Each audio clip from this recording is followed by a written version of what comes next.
Let's continue our build-up to that State of the Nation address at 7 o'clock. And Mmusi Maimane says President Ramaphosa's main task needs to be tackling rampant corruption.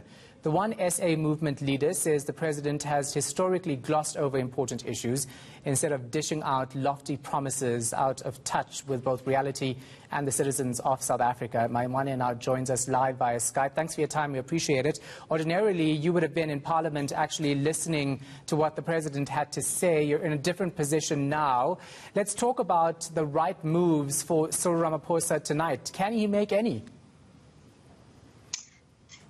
Good afternoon, Shahan and fellow South Africans. This is a crisis.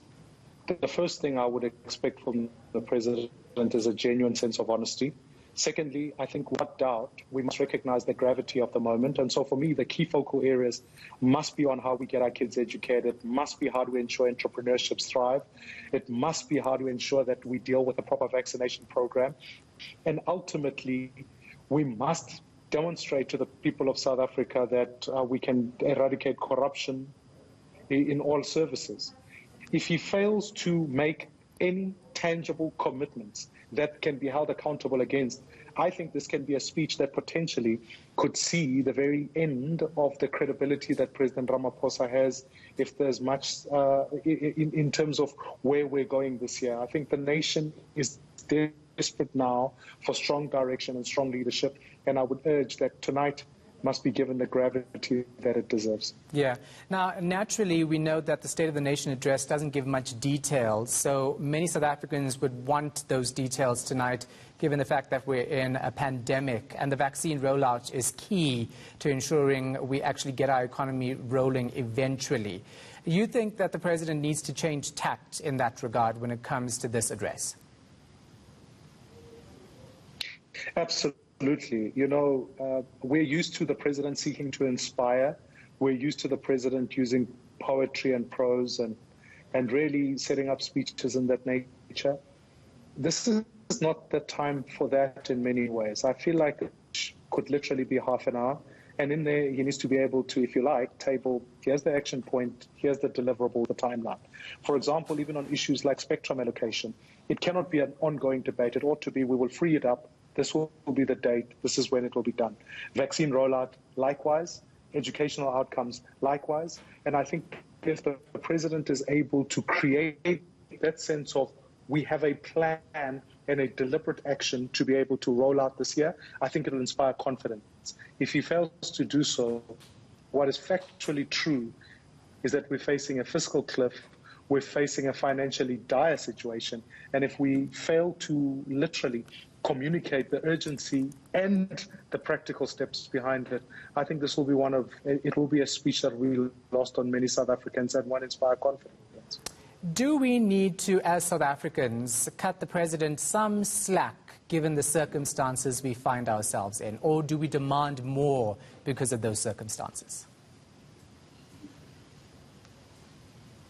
I think we have given him much slack. If you think about the fact that the president has spent a year effectively giving lockdown regulations and all of that, and I think by and large, despite a few incidents here and there, many South Africans have complied. I think that South Africans are highly patient people, but I think as we sit here today, many people are hungry, many people are watching loved ones die in hospitals that don't work.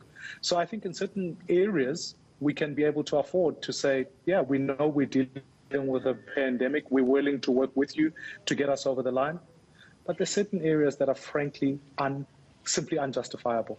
When the president fails to be able to explain to the people of South Africa where 500 billion rands went, that is unjustifiable. When the president prioritizes his party and allows the former president not to appear before the Constitutional Court, effectively breaking the law, that's unjustifiable and unacceptable. Therefore, it's a question really at its core to say, when we make our priorities tonight, there are certain things we know are a mountain to climb, but there are certain things we should have acted. And boy, the president needs to demonstrate to people that he can. Because otherwise, if you lose on the small things or the things that you can do something immediately, you lose the bigger war. And the net consequence of that is that citizens will stop giving away that compliance that they've been given, will stop being willing to cooperate with regulations. And that's why it's important that this is a speech that communicates very stringent timelines. Yeah, Mmusi, very quickly, because I'm running out of time, just tell me about the role of opposition parties in Parliament when it comes to making sure that the President delivers on his promises at the State of the Nation address. We've heard that so many goals have not been achieved. We've also heard at the Zondo Commission of Inquiry that Parliament has failed to hold certain individuals accountable in government. So what is the role of opposition parties in our Parliament?